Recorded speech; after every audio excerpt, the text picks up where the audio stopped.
Magtatago ka pa ha.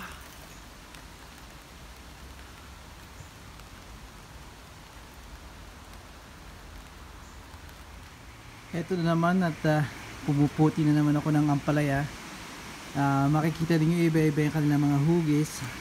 May mga bilog, mga parang bola, tapos may iba naman na parang mas marami siyang kulubot kaysa sa iba na mas smoother, mas makinis. Iba-iba sila, siguro 3, 4 na uri na ampalaya to. Kaya may iba na hindi na kami maka-keep up, o ako. Kaya ito sana puputihin ko to pero kaligtaan ko na. At yung isa nagtatago sa likuran ng, alam mo naman pag masukal maraming mga dahon, hindi na makita, kakulay siya ng dahon din, di ba?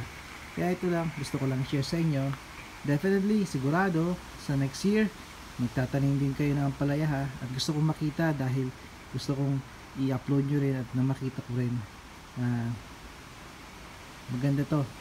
Marami pa rito mga gulay sa next week. Kamatis naman, pwede nang kunin yung kamatis kahit verde, pero hintay ko pa next week na lang para medyo may bahid siya ng pagka pula or orange. Pero pwede na ngayon pitasin. Meron ako mga lara, iba't ibang uri, manghang, matamis, pwedeng snackables, pero di ko na ilalagay yun. Naulan na naman, kaibigan. Magkakaroon pa rin tayo ng heat wave, kaya paghandaan nyo pa rin yun. Pero makikita nyo na nalalagas na ang mga dahon, nagbabago ng kanilang mga kulay. Mag-usap muli tayo, kaibigan. Hanggang sa muli, padayon.